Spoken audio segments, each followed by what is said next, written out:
Bismillahirrahmanirrahim. Assalamualaikum warahmatullahi wabarakatuh. Sahabat, kali ini kita akan membahas hari kiamat yang merupakan salah satu rukun iman. Jadi pertama kali kita akan membahas makna dan dalil beriman kepada hari akhir atau kiamat. Hari akhir dinamakan demikian karena tidak ada hari setelahnya. Tidak ada hari yang kita kenal dimulai dengan terbitnya matahari dan diakhiri dengan tenggelamnya. Makna beriman kepada hari akhir atau kiamat adalah beriman dengan segala hal. Dan hari akhir tersebut mulai dari kematian, fitnah kubur, nikmat dan azab kubur, tanda-tanda hari kiamat, kebangkitan manusia, dikumpulkannya manusia, perhitungan dan penimbangan amal, dan seterusnya, sampai masuknya manusia ke dalam surga atau neraka. Beriman kepada hari akhir termasuk rukun iman.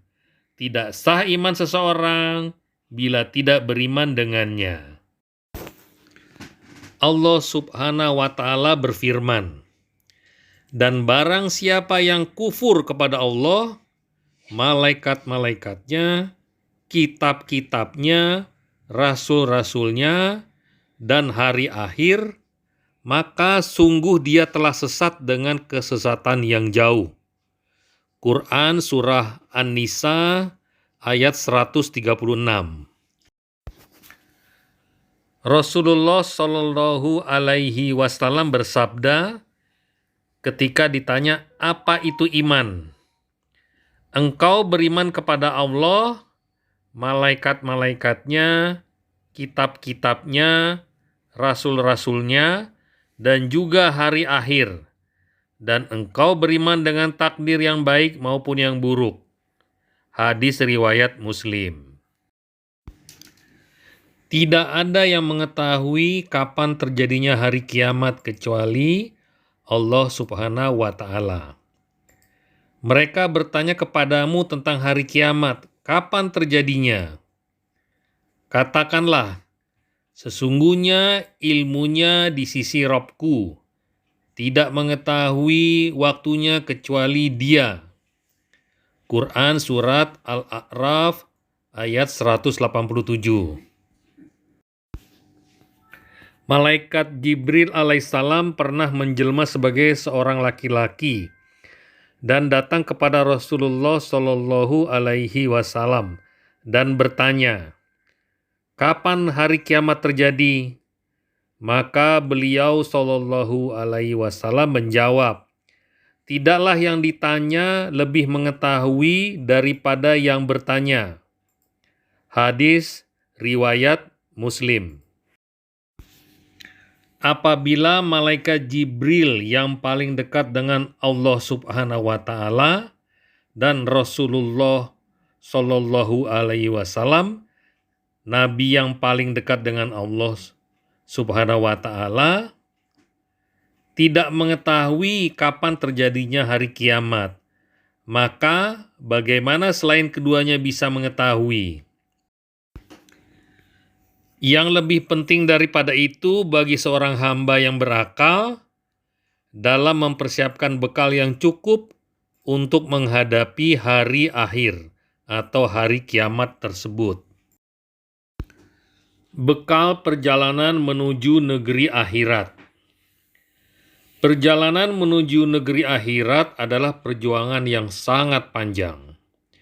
Seorang hamba membutuhkan bekal yang cukup agar sampai ke dalam surga Allah Subhanahu wa Ta'ala dengan selamat. Bekal tersebut adalah takwa kepada Allah. Allah Subhanahu wa Ta'ala berfirman, "Dan hendaklah kalian berbekal, maka sesungguhnya sebaik-baik bekal adalah ketakwaan."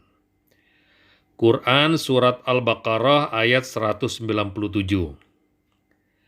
Bertakwa kepada Allah adalah melaksanakan perintah Allah berdasarkan dalil yang sahih, dengan niat mengharap pahala dari Allah Subhanahu wa Ta'ala, dan menjauhi kemaksiatan kepada Allah berdasarkan dalil yang sahih, karena takut dengan azab Allah Subhanahu wa Ta'ala. Orang yang berbahagia kelak adalah orang yang bersabar di dunia ini dan istiqomah untuk mengumpulkan bekal yang cukup bagi perjalanan yang sangat panjang tersebut. Merekalah orang-orang yang tidak akan takut dengan apa yang mereka hadapi, dan mereka tidak akan bersedih dengan apa yang sudah mereka tinggalkan.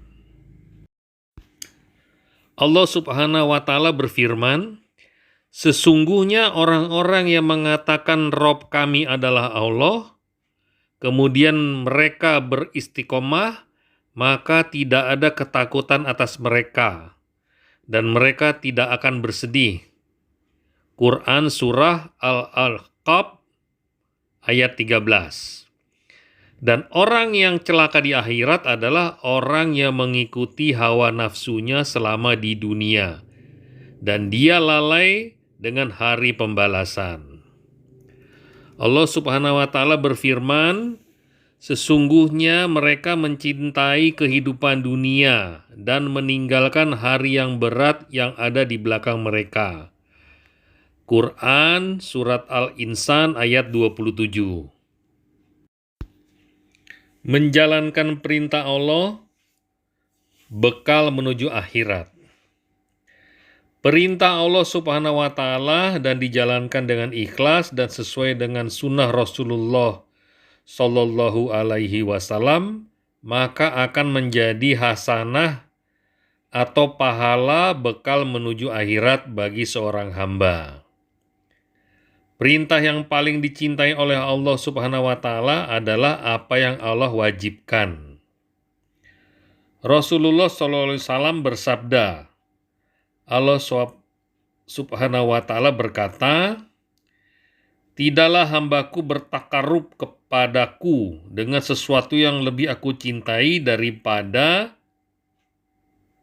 apa yang sudah aku wajibkan atasnya." Hadis sahih dari Imam Bukhari. Oleh karena itu, seorang muslim hendaknya memperhatikan kewajiban-kewajiban yang telah Allah wajibkan atasnya dan melaksanakan kewajiban-kewajiban tersebut sebaik-baiknya. Kewajiban di sini ada yang berkaitan dengan hak Allah Subhanahu wa Ta'ala seperti tauhid, sholat 5 waktu, puasa di bulan Ramadan, haji bagi yang mampu, dan juga ada yang berkaitan dengan hak makhluk seperti menafkahi orang yang menjadi tanggungan, berbakti kepada kedua orang tua, dan lain-lain. Kemudian apabila seseorang memiliki waktu dan kemampuan, maka hendaklah dia menambah bekal dengan berbagai amal soleh yang mustahab atau disunahkan seperti sholat-sholat sunnah, puasa-puasa sunnah, sedekah sunnah, baca Al-Quran, dan lain-lain. Memilih di antara amalan tersebut yang bisa dia kerjakan dengan baik dan bisa dilakukan dengan cara terus-menerus. Di antara amalan yang besar pahalanya adalah menuntut ilmu agama, berzikir, berjihad di jalan Allah Subhanahu wa Ta'ala, Allah yang baik, berdakwah di jalan Allah, dan lain-lain. Orang yang sibuk dengan sesuatu yang menjadi kewajibannya sehingga tidak bisa mengerjakan sesuatu yang mustahab atau sunnah, maka dia mendapatkan uzur. Adapun orang yang sibuk dengan sesuatu yang mustahab kemudian dia lalai dengan kewajiban dia, maka orang tersebut adalah orang yang tertipu.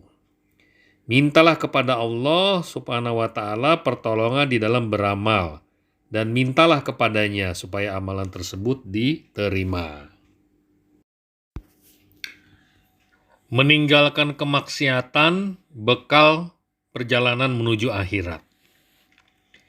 Meninggalkan kemaksiatan apabila dilakukan karena takut kepada Allah, berdasarkan dalil yang sahih, maka ini akan menjadi pahala bagi seorang hamba.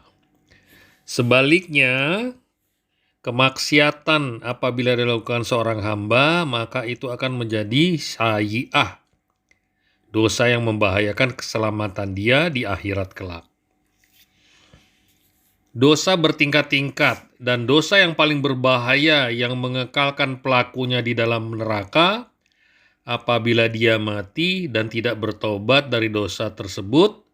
Pertama, kufur besar atau kekafiran, yaitu menentang apa yang dibawa utusan Allah Subhanahu wa Ta'ala, seperti menentang tauhid, mendustakan kenabian seorang Rasulullah, mengingkari syariat yang beliau bawa padahal dia mengetahui bahwasanya itu adalah syariatnya, atau mengejek atau mengolok-olok Allah atau Rasulnya dan juga ayat-ayatnya dan lain-lain.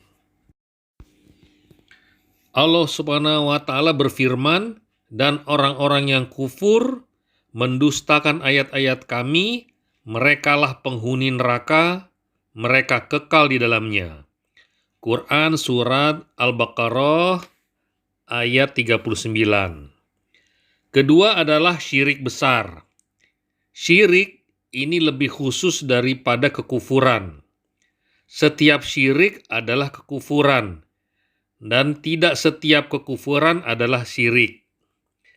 Allah Subhanahu wa Ta'ala berfirman, sesungguhnya barang siapa yang menyekutukan Allah Subhanahu wa Ta'ala, maka sungguh Allah Subhanahu wa Ta'ala akan mengharamkan atasnya surga, dan tempat kembalinya adalah neraka, dan tidak ada penolong bagi orang-orang yang berbuat zolim. Quran Surat Al-Ma'idah ayat 72. 3. Nifak besar, yaitu menyembunyikan kekufuran di dalam hati dan menampakkan keimanan dengan lisan dan perbuatan. Orang munafik termasuk orang kafir, bahkan lebih besar dosanya daripada orang kafir yang menampakkan kekafirannya. Dan di akhirat, azab mereka lebih dahsyat. Allah Subhanahu wa Ta'ala berfirman, sesungguhnya orang-orang munafik berada di lapisan paling bawah dari neraka, dan engkau tidak akan mendapatkan penolong bagi mereka. Quran Surat An-Nisa ayat 145. Sampai di sini dulu sahabat, sampai bertemu di video selanjutnya. Terima kasih.